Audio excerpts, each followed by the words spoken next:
اس نے کہا کہ اس حویلی پر بہت زیادہ سخت کسی شیطانی مخلوق کا بسیرا ہے. وہ اتنی شیطانی قوت ہے کہ جیسے ہی مغرب کے بعد کا ٹائم ہوا حویلی کے دروازے خود بخود کھلنے بند ہونے لگ گئے اور ایسے لگ رہا تھا کہ پوری حویلی میں کوئی بھونچال آ گیا، جیسے آندھی شروع ہو گئی ہے. خوفناک آوازیں گونج رہی تھیں، مجھے کوئی دکھائی نہیں دے رہا تھا. تبھی میں نے ایک آدمی کو دیکھا. وہ بہت قداور تھا، بڑا سیاہ اس کا چہرہ تھا، سرخ رنگ کی آنکھیں تھیں. وہ اتنا بھیانک تھا، اس کے جسم پر کپڑے نہیں تھے، لیکن آدھا آدھا دھڑ جو تھا وہ بالوں سے بھرا ہوا تھا، اور وہ بال اتنے لمبے تھے کہ وہ چلتا تھا تو پیچھے جیسے بالوں سے وہ جگہ پر جیسے کوئی جھاڑو لگا رہی ہے، وہ اتنے لمبے لمبے پیچھے بال ہوتے تھے. میں نے اس کو 2 بار اپنی آنکھوں سے دیکھا اور میں خوف زدہ ہو گیا. میں تھر تھر کانپ رہا تھا. میرے پاس لالٹین بھی تھی، آگ جلائی ہوئی تھی. اس کے علاوہ میں اپنی حفاظت کے لیے وہاں پر ایک جیسے چھری چاقو ہوتا ہے وہ رکھتا تھا. لوہے کی چیز بھی میرے پاس تھی. وہ میرے قریب نہیں آ سکا، لیکن اس نے 2 بار مجھے اپنا آپ ظاہر کروایا، اور اس کے دھاڑنے اور سانس لینے کی آواز اتنی زیادہ تھی کہ مجھے ایسے لگ رہا تھا کہ جس طرح سے زلزلہ آ جائے گا اور ہر چیز گر جائے گی. میں اس ہیبت ناک مخلوق کو برداشت نہیں کر سکا. یہ اس نے آ کر ان کے گھر والوں کو بتایا اور فجر سے پہلے ان کے گھر پہنچ گیا.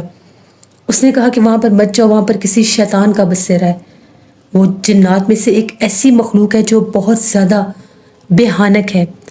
ان گھر والوں کو پہلے تو یقین نہیں آیا. ان لوگوں نے کہا کہ ہو سکتا ہے یہ سچ بھی کہہ رہا ہو، کسی صاحب علم کو لے کر جاتے ہیں. ایک صاحب علم کا پتہ چلا، ان کو لے کر گئے. حویلی کے تقریباً تھوڑا سا دور ہی ان کو محسوس ہونے لگ گیا. انہوں نے کہا کہ بہت زیادہ منحوس بسیرا ہے اس حویلی کے اوپر، اور وہ جو بھی ہے وہ ایک شیطانی قوت ہے. پھر انہوں نے بتایا کہ ہمارے بھائی نے یہاں پر کچھ قبریں تھیں وہ مسمار کروائی، کیونکہ وہ قبریں وہاں پر تدفین تو کسی کی بھی نہیں ہوئی تھی. دیکھنے میں ایسے تھا جیسے کوئی کسی نے مٹی کی ڈھیریاں بنا دی ہیں قبر کی صورت میں. تو اس نے وہ ختم کروا دی اور یہاں پر حویلی تعمیر کروائی کہ کوئی اس جگہ کو قبرستان نہ بنا دے. تو جب وہ یہاں پر آ کر رہنے لگے تو ان کے ساتھ یہ معاملہ وہ سارے ہی مارے گئے. اس لیے ہم نے اس جگہ کو منحوس کہہ دیا. تو صاحب علم کا یہ کہنا تھا کہ یہ جگہ سچ مچ میں منحوس ہے. یہ جگہ اب بہت زیادہ آسیب زدہ اور شیطانی قوتوں سے بھر چکی ہے. وہ جو قبریں سمجھ کر تمہارے بھائی نے گرا دی تھیں وہ انہی جنات کی قبریں تھیں. یہ بہت زیادہ سخت جنات ہیں، اور یہ جنات کا سردار ہے جو شیطانی قوت میں یہاں پر اب مسلط ہے. یہ کسی انسان کو یہاں پر رہنے نہیں دے گا. انہوں نے وہاں سے ایک مٹھی مٹی کی لی اور کچھ پڑھائی کی. پڑھائی کر کے اللہ والے تھے وہ، انہوں نے وہ ہوا میں اچھال دی اس حویلی کی طرف. تھوڑی ہی دیر کے بعد وہاں پر اتنا بھیانک کسی نے رونا پیٹنا شروع کر دیا جیسے کوئی ماتم کر رہا ہے. رونے والی آوازوں میں مردانہ اور زنانہ دونوں آوازیں تھیں. کبھی عورتیں بیان کرتی تھیں تو کبھی مرد. اور اس حویلی کے اوپر بے تحاشا کالے کوے ہوا میں چکر کاٹنے لگ گئے. تو ان کا یہ کہنا تھا کہ یہ سارے جنات ہیں، جنات کے روپ میں اپنا آپ ظاہر کر رہے ہیں. انہوں نے کہا کہ اب یہاں پر جانا ممکن نہیں ہے، بہتر ہے اس جگہ کو خالی چھوڑ دو. نہ ہی اس شیطانی قوت کو یہاں سے کوئی ہٹا سکتا ہے. اللہ کی ذات کا حکم ہو، کرم ہو، یہ خود ہی یہاں سے جائے تو جائے گا. لیکن اگر اس کو کوئی بھی ہٹانے کی کوشش کرے گا تو یہ اس کا وہی انجام کرے گا جو تمہارے بھائی اور اس کے خاندان کا ہوا. اگر وہ اس حویلی میں نہ بھی آتے، آباد نہ بھی ہوتے، تو اس مخلوق نے ان کو جانے نقصان ویسے بھی دے دینا تھا، کیونکہ وہ قبریں اسی کے خاندان کی تھیں، اس کے بچوں کی، بہن بھائیوں میں سے کسی کی تھیں، جن کو اس نے جانے انجانے میں ختم کر دیا اور اس نے اپنا بدلہ لے لیا. ابھی بھی وہ مخلوق یہاں پر موجود ہے اور وہ ہر وقت موجود ہوتی ہے. چوکیدار کو بھی اسی نے اپنا آپ ظاہر کروایا تھا کہ وہ وہاں سے چلا جائے. ہم لوگ تو بہت ڈر گئے. وہ کہتے ہیں اس کے بعد انہوں نے اس حویلی کا رخ ہی نہیں کیا. اگر کوئی غلطی سے بھی اس حویلی کی طرف چلا جاتا تھا، ان کو باقاعدہ انسانی روپ میں بھی بہت بار وہاں پر وہ مخلوق نظر آئی ہے. کچھ لوگ کہتے ہیں کہ ایک بوڑھے کے روپ میں نظر آتا تھا، بڑا بھیانک حلیہ ہوتا تھا، عجیب و غریب لباس پہنے اور عجیب و غریب اس کے بال ہوتے تھے. چہرہ اتنا خوفناک ہوتا تھا کہ انسان برداشت نہیں کر سکتا تھا دن کی روشنی میں بھی. وہ باقاعدہ اس حویلی کے آس پاس چکر لگاتا کھڑا نظر آتا تھا، اور دوسرے لمحے اگر دیکھتے تھے تو وہ غائب ہو جاتا تھا. اور اگر اس حویلی کے آس پاس سے بھی کوئی گزرتا تھا تو اس کی طبیعت خراب ہو جاتی تھی. کندھے بوجھل ہو جانا یا اس کے اوپر جیسے اٹیک ہونے لگ جاتے تھے. اسی طرح سے وقت گزرتا گیا، لوگوں نے اس راستے پر بھی جانا چھوڑ دیا. بالکل ویسے بھی وہ سنسان ویرانوں میں وہ جگہ تھی، وہاں پر کیا معاملات تھے، کوئی غلطی سے بھی اس طرف نہیں جاتا تھا. ایک دو بار وہاں سے لوگ گزرے تو ان کا یہی کہنا تھا کہ جب بھی اس حویلی کے آس پاس سے گزرتے ہیں تو باقاعدہ جس طرح سے کوئی بڑے غصے سے دھاڑتا بھی ہے، آوازیں بھی آتی ہیں اور پتھراؤ بھی ہوتا ہے. اور اس حویلی پر ہر وقت کوے، چیلیں اور الو ایسے پرندے بیٹھے رہتے تھے. اس کے علاوہ کوئی جانور، کتا، بلی اس طرف دکھائی نہیں دیتا تھا. تو یہ ہم لوگوں کے گاؤں کے ایک شخص کی کہانی تھی جس کی حویلی پر ایک شیطانی مخلوق کا بسیرا ہوا اور وہ جگہ ہی منحوس ہو گئی اور وہاں پر کوئی بھی نہیں جاتا تھا، جو میں نے آپ کے ساتھ شیئر کی. بہت شکریہ وحید آپ کا. نسبت بس انسان بعض اوقات ویرانوں میں پراپرٹی کی غرض سے زمینیں خرید کے رکھ دیتے ہیں، پھر وہاں پر جاتے نہیں ہیں. تو جہاں پر انسان نہیں جاتے وہاں پر جنات اپنا بسیرا کر کے ان جگہوں کو اپنا بنا لیتے ہیں. پھر اگر ہمیں کوئی اپنے گھر سے نکالے تو ہمیں بہت برا لگتا ہے. اسی طرح جنات اپنی ملکیت سمجھتے ہیں اس جگہ کو، اور پھر جب ان کو کوئی وہاں سے نکالتا ہے یا نکالنے کی کوشش کرتا ہے یا جانے انجانے میں کوئی ایسا اقدام کر دیتا ہے تو پھر ان کے ساتھ جنات بدلہ لینے سے پہلے سوچتے نہیں ہیں. پھر یہی سب ہوتا ہے. اللہ ہمیشہ ہم سب کو ایسی ناگہانی آفات سے محفوظ رکھے. بڑھتے ہیں ایک اور خوفناک کہانی کی طرف. یہ خوفناک کہانی عباس شیئر کر رہے ہیں بھیرا سے. عباس کہتے ہیں ہم لوگ بھیرا کے رہنے والے ہیں اور ہم لوگوں کا گھر جس محلے میں ہے، ہم لوگوں کے گھر کی لوکیشن ایسی ہے کہ کونے پر ہم لوگوں کا گھر ہے. ایک گلی محلے کے دوسرے گھروں کی طرف جاتی ہے اور ایک گلی سیدھا قبرستان کی طرف جاتی ہے. قبرستان بھی جس طرح سے گھر کے قریب ہی بنتا ہے. وہاں پر ہم لوگوں کو ایک گھر چاہیے تھا. ہم لوگوں کو گھر رینٹ پر مل گیا، کرایہ بھی اس کا معقول تھا، ہم لوگوں نے لے لیا. وہاں پر ہم لوگ شفٹ ہو گئے. ایک دو ماہ بڑے آرام سے گزر گئے. کبھی کچھ محسوس نہیں ہوا تھا. بس ہلکا پھلکا یہی لگتا تھا کہ اگر اوپر والے کمرے میں سوتے تھے تو جس طرح سے جسم بھاری ہو جاتا تھا، یا کبھی کبھار جیسے ڈر کے انسان کی آنکھ کھل جاتی ہے، ہوتا کوئی بھی نہیں، ایسے محسوس ہوتا تھا. اسی طرح سے بھی سردیوں کی شروعات ہی تھی. بہت سخت سردیاں نہیں تھیں. دوپہر کا ٹائم تھا. میری طبیعت کچھ ٹھیک نہیں تھی، سر میں درد تھا. نیچے جیسے گھر میں سب باتیں کرتے ہیں، چلتے پھرتے ہیں تو شور ایک ہوتا ہے. میں نے میڈیسن لی تو مجھے نیند آ رہی تھی. میں ڈاکٹر کے پاس گیا تھا تو کپڑے شپڑے بدل کے پرفیوم میں نے لگایا ہوا تھا جب میں میڈیسن لینے گیا. ویسے میں میڈیسن لے کر آیا، میں نے میڈیسن لی اور اوپر سونے کے لیے چلا گیا. اوپر جا کر میں نے کمرے کا دروازہ بند کیا، کھڑکی بھی بند کی، پنکھا چلایا اور سو گیا. تھوڑی دیر کے بعد کمرے کا پنکھا کسی نے جیسے بند کر دیا ہو. مجھے لگا کہ شاید لائٹ آف ہو گئی ہے تو ابھی لائٹ آ جائے گی. میں تھوڑی دیر سویا رہا. تبھی ایک دم سے جو کمرے کی کھڑکی تھی اس کھڑکی کے اوپر ہلکی ہلکی دستک ہونے لگی، جس طرح سے بڑے ہلکے ہاتھوں کے ساتھ کھڑکی کو کھٹکھٹا رہا ہے. پہلے مجھے لگا ہوا چل رہی ہوگی، دیکھا تو کھڑکی بند تھی. جیسے میں کھڑکی پہ غور سے دیکھنے لگا تو اس کو کوئی کھٹکھٹا رہا تھا. میں نے آواز دی کہ کون ہے باہر. مجھے لگا امی نہ ہو، میری بہن نہ ہو. میں نے اپنی بہن کو آواز دی فرزانہ اندر آ جاؤ. میری بہن کا نام فرزانہ تھا. کوئی آواز نہیں آئی. میں اٹھا، میں نے جا کر دروازہ کھولا، باہر جھانک کر دیکھا باہر کوئی بھی نہیں تھا اور شام ہونے والی تھی. میں نے کمرے کا دروازہ کھول دیا اس لیے کہ باہر سے ٹھنڈی ہوا آئے گی. سوئچ بورڈ پر نظر پڑی تو کمرے کا سوئچ، جو پنکھے کا سوئچ تھا وہ آف تھا، جیسے باقاعدہ کسی نے ہاتھ سے بند کیا ہو. بڑا تعجب ہوا مجھے. میں نے پنکھا چلا دیا اور جا کر پھر لیٹ گیا. پھر نیند آنے لگی. ابھی آنکھیں بند ہی ہوئی تھیں تو مجھے ایسا لگا کہ جس طرح سے میرے اوپر پانی کی چھینٹیں آئی ہیں باقاعدہ میرے چہرے پر، میرے جسم پر، جیسے بارش کی بوندیں ہوتی ہیں. پھر میری آنکھ کھل گئی. دیکھا کمرے میں کوئی بھی نہیں تھا، پنکھا چل رہا تھا. چھینٹیں میرے چہرے کے اوپر پانی کے، میرے کپڑوں کے اوپر، یہاں تک کہ جو بیڈ کے پیچھے دیوار تھی اس کے اوپر بھی پانی کے چھینٹے تھے. میں بڑا حیران کہ یہ پانی کے چھینٹے کہاں سے آئے ہیں. میں نے کروٹ لی اور باہر کی طرف دیکھنے لگا. چھت پر ایسا تھا جس طرح سے کوئی چل پھر رہا ہے. مجھے لگا کہ ابھی جو بھی ہے سامنے آ جائے گا. کوئی بھی نہیں آیا. میں مسلسل اسی طرف دیکھ رہا تھا. تبھی ایک دم سے میں کیا دیکھتا ہوں، جس طرح سے کوئی رینگتا ہے جیسے بچے کرالنگ کرتے ہیں، اس طرح سے کوئی ایک عورت ہے.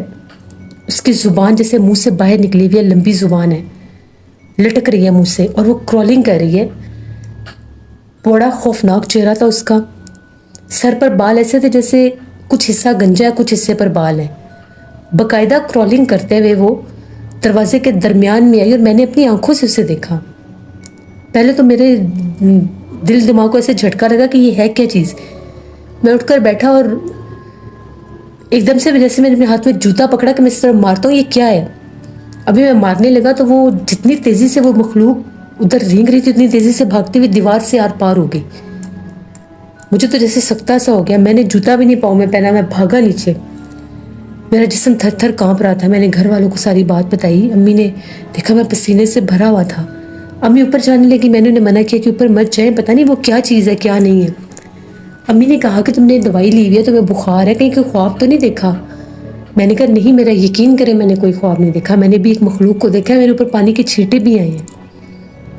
خیر امی اوپر نہیں گئی. کمرے کا پنکھا چل رہا تھا.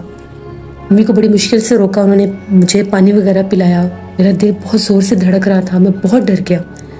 اپنے سینے کے ساتھ سورۃ یاسین لگا کر میں کچھ دیر بیٹھا رہا. مجھے کچھ سکون ہوا. میری بہن جو تھی, امی نے اس کو کہیں باہر جا کر کہا کہ جو اوپر والا پنکھا اور لائٹ بند کرو, یہ ڈر گیا, شاید نیند میں تھا تو اس نے کچھ دیکھا ہے. میری بہن جیسے ہی اوپر گئی کمرے کا پنکھا بند کرنے کے لیے, تو جب وہ اوپر جاتی ہے کمرے میں داخل ہوئی تو ایک دم سے کیا دیکھتی ہے, بیڈ کے اوپر کوئی عورت سوئی ہوئی ہے. اس عورت نے کروٹ لی ہوئی ہے, کالے رنگ کی چادر لی ہوئی ہے. تو میری بہن غور سے دیکھ کر کہتی ہے کون ہو تم, ہمارے کمرے میں کیا کر رہی ہو. ایک دم سے اس کے منہ سے نکلا. ابھی وہ کمرے میں داخل نہیں ہوئی تو کہتی ہے اس نے کروٹ لے کر اس عورت نے میری طرف دیکھا تو وہ بہت زیادہ کالے سیاہ چہرے والی کوئی عورت تھی. میری بہن چیخیں مارتی ہوئی نیچے آئی کہ کمرے میں کوئی عورت ہے. امی نے کہا یہ کیا ہو گیا ہم لوگوں کے گھر میں, آج تک ایسا نہیں ہوا, یہ کیا تم لوگوں کو نظر آ رہا ہے. مغرب کی اذان ہو چکی تھی. امی اوپر گئی. کمرے کی لائٹ بھی چل رہی تھی, پنکھا بھی چل رہا تھا, لیکن وہاں پر کوئی بھی نہیں تھا. امی نے جلدی سے لائٹ آف کی, پنکھا بند کیا, دروازہ بند کر کے جیسے امی نیچے آنے لگی, امی کہتی ہیں کہ مجھے باقاعدہ کسی عورت کے بولنے کی آواز آئی کہ اب اوپر مت آنا. امی نے پیچھے پلٹ کر دیکھا, امی کو نظر کوئی بھی نہیں آیا. امی تیزی سے نیچے اتر آئی. امی نے کہا کہ یہاں پر جنات کا کوئی معاملہ لگتا ہے. ابو کو ساری بات بتائی. اسی رات ہم لوگوں نے وہاں پر وہ جو پراپرٹی ڈیلر تھا اس کو بلایا, اس سے ساری بات پوچھی. پراپرٹی ڈیلر تو بات کو ایکسیپٹ ہی نہیں کر رہا تھا, مان ہی نہیں رہا تھا. ابو ابھی وہاں پر کھڑے ہی تھے تو اسی گلی کے ساتھ ایک گھر تھا, وہاں سے ایک انکل نکلے, نماز پڑھنے جا رہے تھے. وہ انکل پاس آ گئے کہ کیا ماجرا ہے. ابو نے ساری بات بتائی کہ یہی ہم لوگوں کے ساتھ ہوا ہے, ابھی تیسرا ماہ شروع ہوا ہے تو یہ کام شروع ہو گیا ہے. ان انکل نے کہا کہ اس گھر میں بہت سخت جنات ہیں, یہ گھر تو کرائے پر چڑھتا ہی نہیں ہے, اس کو تو کوئی لیتا ہی نہیں ہے. آپ لوگ کہاں پر اس گھر میں آ گئے ہیں. اس گھر میں آج تک جو بھی آیا ہے وہ زیادہ سے زیادہ 3 ماہ رکا ہے, 3 ماہ سے اوپر یہاں پر کوئی بھی نہیں رک سکتا. تو یہ ایسے یہ گھر کرائے پر چڑھا دیتے ہیں. انہوں نے تو آپ کو بتانا بھی نہیں تھا. آپ کے بچوں نے جو کچھ بھی یہاں پر دیکھا ہے وہ مخلوق یہاں پر رہتی ہے, اور یہ والا گھر اور یہ جو پوری گلی قبرستان تک جاتی ہے, اس پوری گلی میں اس کا بسیرا. یہاں پر ہر کسی نے اس مخلوق کو دیکھا ہے. وہ ایک پچھل پیری چڑیل ہے. یہ کونے والا گھر مشہور ہے جنات زدہ. بہتر یہی ہے کہ آپ لوگ اس گھر کو چھوڑ دیں, کیونکہ وہ مخلوق جو ہے دماغ پر اثر ڈالتی ہے.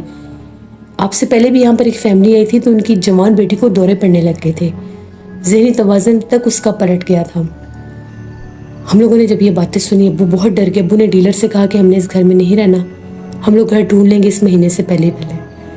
دن رات ایک کیا میرے ابو نے, میرے بڑے بھائی نے. ایک اور گھر کا پتہ چلا. اس دوران بھی 4-5 دن لگ گئے. ان 4-5 دنوں میں ہم لوگ چھت پر نہیں جا سکے. چھت کے اوپر سے عجیب و غریب آوازیں سنائی دیتی تھیں, عورتوں کے بچوں کے بولنے کی آوازیں, یہاں تک کہ ہم لوگ اگر چپ بھی بیٹھے ہیں تو چھت سے مسلسل آوازیں آ رہی ہوتی تھیں. اور امی کہتی تھی کہ باقاعدہ جھانک کر وہاں سے ایک بلی نیچے دیکھ رہی ہوتی ہے, جیسے وہ ڈرتی نہیں ہے, وہ بھاگتی نہیں ہے, وہ ہٹتی بھی نہیں ہے, لیکن جیسے وہ باقاعدہ نوٹس کر رہی ہوتی ہے کہ یہاں پر سب کیا کر رہے ہیں. کالے رنگ کی بلی اور ایک سرخ رنگ کی بلی نظر آتی تھی, جیسے وہ اورنج سے کلر کی ایک ہوتی ہے. امی کو پتہ چل گیا کہ یہ وہ بلی کے روپ میں اپنا آپ ظاہر کر رہے ہیں. امی نے بلند آواز میں ان سے کہا کہ ہمیں کوئی نقصان نہ دے, ہم یہاں سے چلے جائیں گے, ہم اب اوپر بھی نہیں آئیں گے. پھر جس دن ہم لوگوں نے سامان اٹھانا تھا, باقاعدہ ہم لوگوں نے اجازت لی. مولوی صاحب نے ہمیں کہا کہ اجازت لینی ہے آپ لوگوں نے کہ اگر کوئی چیز وہاں پر ہے تو وہ ہٹ جائے, ہمیں تنگ نہ کریں, ہم صرف اپنا سامان اٹھائیں گے. جب اوپر والے کمرے سے سامان اٹھایا, وہاں پر ایک سنگل بیڈ تھا, 2 کرسیاں تھیں بس, اور کوئی سامان نہیں تھا. وہ جب اٹھایا تو اس کمرے کی دیواروں کے اوپر عجیب و غریب ہاتھوں کے نشان تھے، 4 انگلیاں تھیں اور اتنی لمبی انگلیاں تھیں کہ آج تک کسی انسان کی ہو ہی نہیں سکتی۔ شکر اللہ کا ہم لوگوں نے وہ گھر چھوڑ دیا، اس کے بعد وہ گھر بڑا عرصہ خالی رہا، پتہ نہیں پھر اس کے بعد اس گھر کا کیا بنا۔ یہ جو کہانی آج سے 8 سال پرانی ہے جو میں نے آپ کے ساتھ شیئر کی، بہت شکریہ عباس صاحب کا۔ لسنا، یہ بات بالکل ٹھیک ہے، جن کے گھر ہوتے ہیں، جو ڈیلر ہوتے ہیں، وہ کبھی بھی نہیں بتاتے کہ ان گھروں میں کیا معاملات ہیں، کیونکہ ان کو اپنی کمیشن سے یا اپنی روزی سے مطلب ہوتا ہے، اگلوں کی زندگی سے بالکل بھی کسی کو مقصد نہیں ہوتا۔ تو جب بھی کوئی گھر لیتے ہیں پہلے اس کو جانچ پڑتال کرنی چاہیے کہ وہ خالی ہے تو کیوں خالی ہے، کس وجہ سے خالی ہے، تب ایسے گھروں کو لینا چاہیے۔ اور کسی بھی گھر میں جانے سے پہلے قرآن خوانی مسٹ ہے، وہ کروانی چاہیے کہ وہاں پر اگر کوئی اثرات ہیں بھی صحیح تو وہ چلے جائیں۔ یہ تھی آج کی خوفناک کہانی۔ اپنا فیڈ بیک مجھے ضرور دیں، آپ لوگوں کو کیسی لگی۔ آپ لوگ بھی اپنی خوفناک کہانیاں شیئر کر سکتے ہیں ڈسکرپشن باکس میں دیے گئے ای میل آئی ڈی nushirmir57@gmail.com پر۔ اس کے علاوہ آپ لوگ مجھے کمنٹ باکس میں بھی سٹوری شیئر کر سکتے ہیں۔ ہارر سٹوریز اردو پر میں بلی ناول کی نیکسٹ ایپیسوڈ اب 10 محرم کے بعد ہی آن ایئر کروں گی، اس کو بھی وزٹ کریے گا، سبسکرائب کریے گا۔ اسکیری اردو ٹیلز میری سسٹر کا چینل ہے، ان کو بھی جا کر سبسکرائب کریں اینڈ سپورٹ کریں۔ اب 9 اور 10 محرم کو میں سٹوری نہیں آن ایئر کروں گی، انشاءاللہ 9 اور 10 محرم کے بعد اب سٹوری آئے گی۔